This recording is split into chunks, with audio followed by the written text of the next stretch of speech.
Hey folks, so this is just a quick guide on how I mix in my Sulawesi mineral 8.5. It is a little difficult for most to get this to dissolve in the water as it is hydrophobic and requires a couple of additional steps to making sure that it doesn't make the water look cloudy and make sure all the minerals actually get into the water column and not sink to the floor of the aquarium. So my little trick is that it does require CO2. It is a little bit of an investment, however it can be justifiable if later on you are looking to move some shrimp on. You'd only need to sell a couple of shrimp to make up for the tools that I have here to support the hobby. So the units that I have here are handmade. I just put a few bits and pieces together to make what's called a surges reactor, and then that connects to a SodaStream bottle with a little mini regulator that I have. Here we go.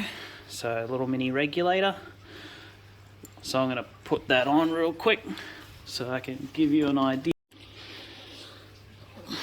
So these are quite easy to obtain. The single purchase of this from Coles or Woolies would set you back around $35, and then refills I think currently cost me about $16. Something like this reactor, or not reactor, sorry, the regulator is about $80, and that just connects here, and you can set a nice slow stream of CO2 to be released over the next couple of hours or days. That goes into, I've got here I believe a 20-litre bucket, and I've got a, let me just give you a closer look, I've got a 2,000 litre per hour pump which came off an old sump of mine, and then I've got an additional power head there.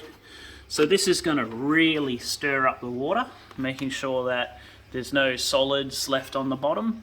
And I'll just connect this one here into my power socket like that, turn it on, you'll start to see the water move a little bit. There we are. So I've got one motion going up, as you can see, and then I'll have the larger pump push water through this reactor, which I'll get going now too. So if I turn this one on, I wonder if I turn the right one on.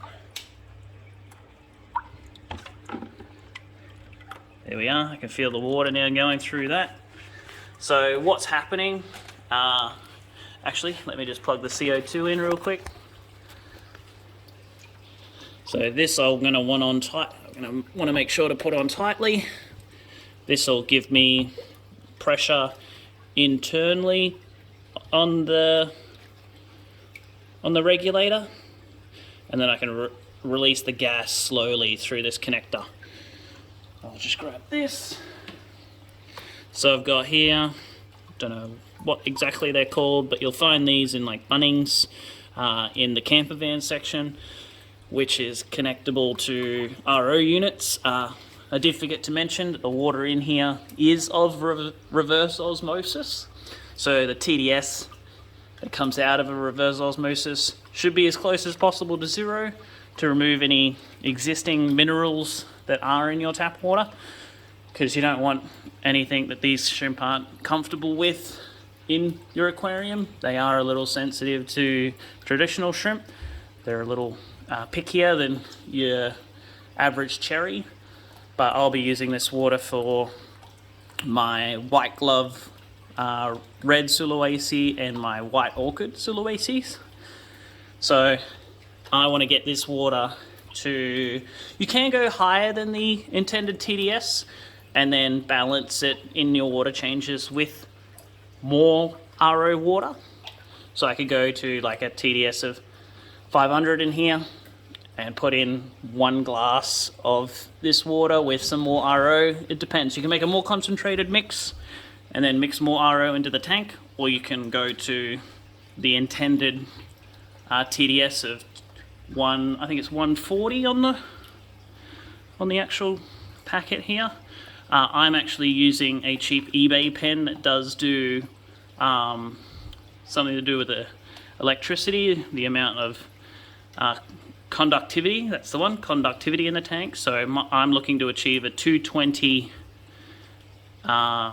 what's it called, micro Siemens. So going by what the direction are here on the packet. So when I have this mixed up, my goal is to get to 220 micro Siemens in the aquarium, but I might make this a little more concentrated so that I don't have to make so much water in larger amounts. I can just dilute it to the micro Siemens that I need. So now, just to connect the CO2, this is going to lower the CO2 is actually going to lower the pH overall of the water. So it's going to, the water itself will come out at a pH of 6 in a reverse osmosis system. The CO2 can get it down to like a 4 or a 5. Really just depends on how much CO2 you're pushing into the system. And that's what's going to make the water acidic enough so that the very alkaline Sulawesi minerals will dissolve into the actual water itself. So now I'm just going to connect this like so. I'll be able to turn the gauge here and I'll be able to turn the CO2 on. There we go, you can see it's on now. And then this is currently full of water. I should probably put a stop valve on here to stop any water going into the unit. So as I turn on the CO2, I might do it slowly, because I don't want this to flood with water. And I'm just gonna let it out. There we are. Whoa, that's a lot. So you can gauge, I think I probably tightened this too much here.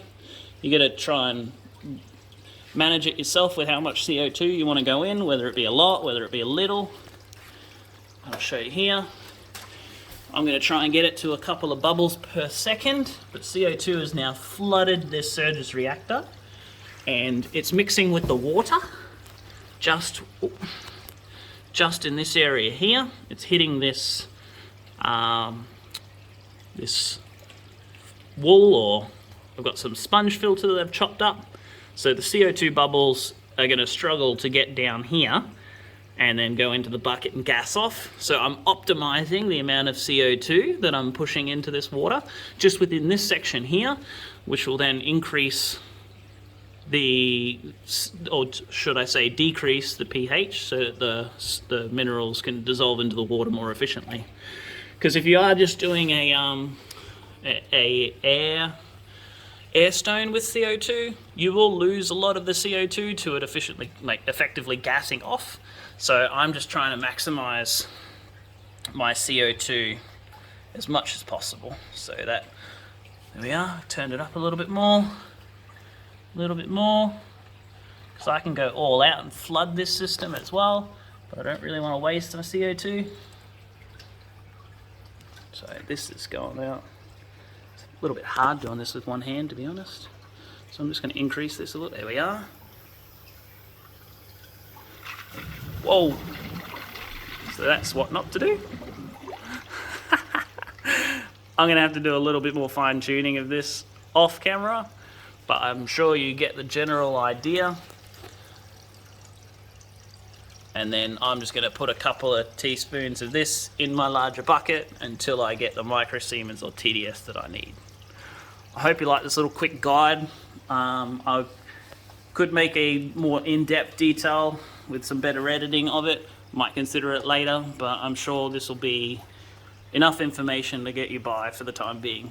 If you do like any of the equipment that I'm using, it is a bit of a DIY project, but if you want some help setting it up for yourself, just give me a message. I'm happy to sell these after putting them together for you, because these can go on planted aquariums as well. That's where I've traditionally sold them to people who like planted aquariums for their CO2 reactors, but it does double up as a good CO2 Sulawesi water reactor, so if you can call it that.